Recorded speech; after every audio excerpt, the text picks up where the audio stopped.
هنا X-ray angiogram of the aorta. We have the ascending aorta, arch of the aorta, and descending aorta. The ascending aorta on the right side gives the brachiocephalic trunk, and then diverge to the right subclavian vein, right subclavian artery, and common carotid artery, which is the right common carotid artery and right subclavian artery. From the left side, we have the left common carotid artery and left subclavian artery from the left side, which is not as a common origin, not give a common origin. Here we can see the internal carotid artery and the external carotid artery. The internal carotid artery has the carotid sinus and the carotid body between the internal carotid and the external carotid artery. Here is the carotid body, and here we have the carotid sinus.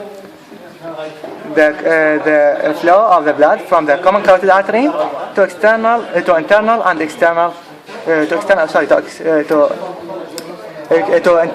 external carotid artery.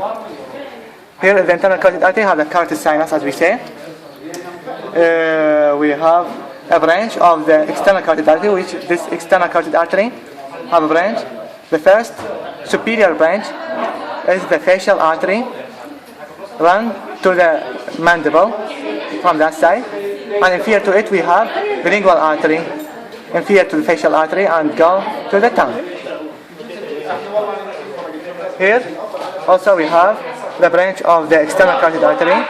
We have the facial artery run toward the mandibles, and inferior to it we have this artery, which is thin, is called the lingual artery.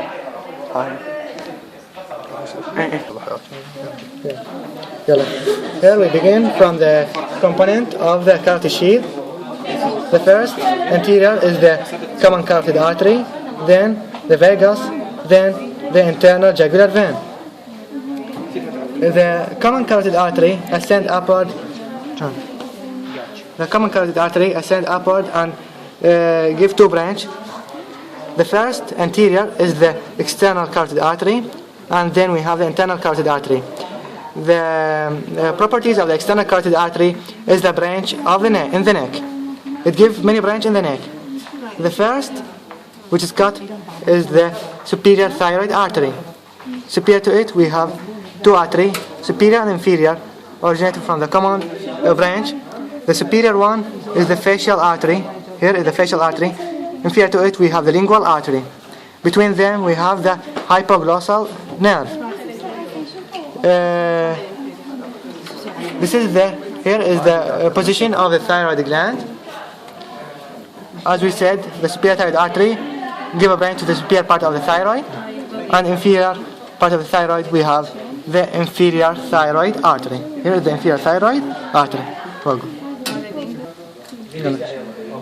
We have the arrangement of the structure of the carotid sheath. The most anterior is the common carotid artery. Then we have the vagus, and the most posteriorly we have the internal jugular vein. The external carotid artery ascend upward and give two branches. Common carotid artery, they ascend upward and give the external carotid artery, which give the branch in the neck, and the internal carotid artery. The internal carotid artery, near its origin, gives the carotid sinus. The dilatation in the internal carotid artery is the carotid sinus. The external carotid artery give many branches. The first branch, this is branch, which is cut, is the superior thyroid artery, run in the superior side of the thyroid gland. This is the thyroid gland.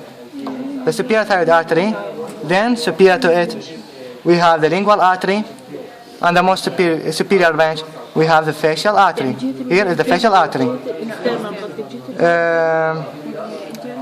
We have the muscle, which is the digastric muscle, posterior belly of the digastric muscle.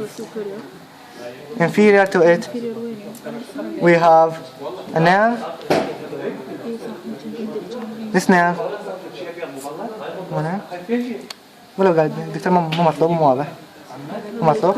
هسه نروح على thyroid. We have the thyroid gland. Thyroid gland have two lobes, this lobe and another lobe, and joined by this structure which is the isthmus. We have isthmus. We have two nerves in the thyroid cartilage. Here the thyroid cartilage, we have two nerves, important nerve. The inferior one here is the external laryngeal nerve, and superior one here inferior one is the internal laryngeal nerve. Hi.